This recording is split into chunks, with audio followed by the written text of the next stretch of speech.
Dhaka premier লিগের খবর জানাবো। অব্যাহত আবাহনী মোহামেডান লেজেন্ডস অফ রূপগঞ্জের জয় যাত্রা। তামিম ইকবালের টানা দ্বিতীয় সেঞ্চুরিতে মোহামেডান 9 উইকেটে হারিয়েছে ব্রাদার্সকে। মাহফুজুর রব্বির ক্যারিয়ার সেরা 5 উইকেটে আবাহনী 8 উইকেটে জিতেছে পার্টিসের বিপক্ষে। আর লেজেন্ডস অফ রূপগঞ্জ একই ব্যবধানে হারিয়েছে প্রাইম ব্যাংক ক্রিকেট ক্লাবকে। 3 দলের পয়েন্ট সমান হলেও রান রেটে এগিয়ে শীর্ষে রূপগঞ্জ।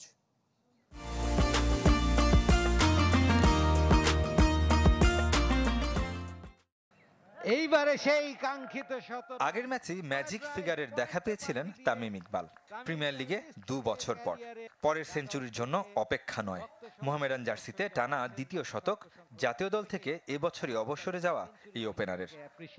অভিনন্দন জানাচ্ছেন। গেল ম্যাচে যেখানে শেষ করেছিলেন সেখান থেকে শুরু করে এদিনও অপরাজিত তামিম খেলেছেন 96 বলে 105 রানের ইনিংস।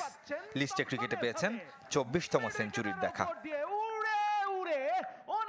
মাহিদুল ইসলাম অঙ্কনকে সাথে নিয়ে এই ব্যাটারের 187 রানের অবিচ্ছিন্ন জুটিতে ব্রাদার্সের বিপক্ষে হেসে খেলে জয় মোহামেডানের। টানা 3 ম্যাচে অপ্রতিরোধ্য সাদা কালোরা। এর আগে তাইজুলের ঘূর্ণি জাদুতে 8 বল আগে 187 রানে অল আউট হয় ব্রাদার্স।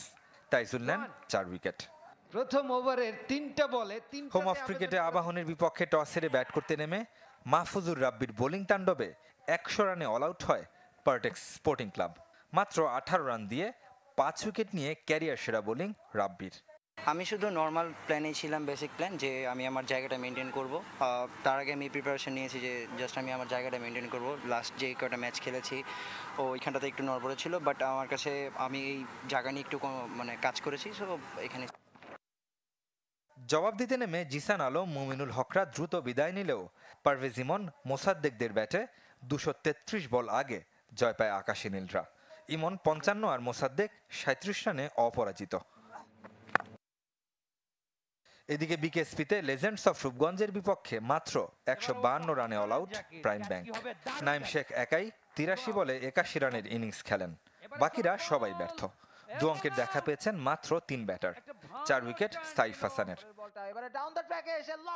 জবাব দিতে নেমে তানজিদ তামিম, সৌম্য সরকারের হাফ সেঞ্চুরিতে 2 উইকেট হারিয়ে 160 বল আগে জয় পায় legends of Rupganj. Redwan Shoaib, channel 24।